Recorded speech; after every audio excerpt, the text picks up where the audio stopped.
That was a very interesting discussion on manhood in the first session. What's your thoughts? Yes, and here's the question. How is our manhood influencing our fatherhood? Very good question, Jonathan. I think it's important that who we are and what we are as men will be taken into fatherhood.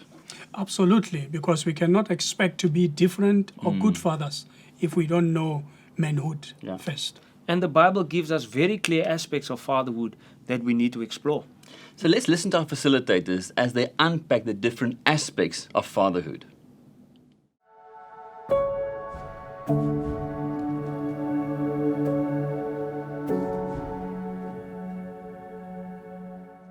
The four roles of father are derived from the Bible. In Matthew 3:17 and 17:5, this is my son, whom I love. With him I am well pleased. Listen to him. These are the four main pillars. This is my son. The father confers the identity and help him find his value. Whom I love, the father provides emotional security, unconditional and selfless love. With him I'm well pleased, affirming the potential. I love you the way you are, and I can see the potential that's within you, and this is making me a proud father. Listen to him. He transfers the moral authority. I always like this quote that I read once. It says, the children, they listen to what they see. They don't listen to what they hear. When God said about Jesus, this is my son, he confers identity. It's a human right. Every child, the law says, universally has the right of an identity, not only a name. I mean, all of us were given names, but more than that, the identity, the sense of belonging to someone who loves him and will nurture him. This is my son. You are my son. You are my daughter. I love you. I want you. You are a gift. By God's grace, I was granted the privilege of being your father, of being your dad.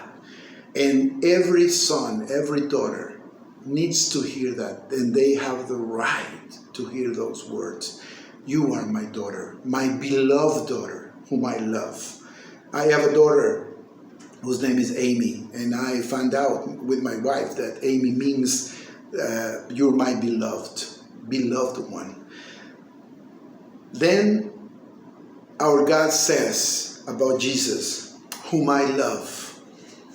The declaration of being loved, the notion, the knowledge, the conviction of being loved and wanted is powerful. It really creates in our hearts, wow, a big array of emotions and convictions and strength. This provides emotional security in every child. You are loved. You are loved. Yes, we may have troubles and problems from time to time. It's not that everything is going to go easy. We will have rough moments, but above anything else, you have to know that at the end of the day, I love you. You are my son, and nothing will change that. With him, I am well pleased. This is affirmation. Nobody has perfect children, and no children have perfect parents. And in spite of our mistakes, in spite of our shortcomings and flaws, we need to be affirmed. We need to know that we can continue, that we are allowed to make mistakes and recover from them. And as a teacher and as a youth pastor that I was in the past, I saw that pandemic of lack of affirmation in many children. Children that tells you as a youth pastor or as a teacher, my parents don't believe in me, they don't trust me. And yes, sometimes, it's the consequence of disobedience and rebellion, etc. But children need to be affirmed by the father and the mother.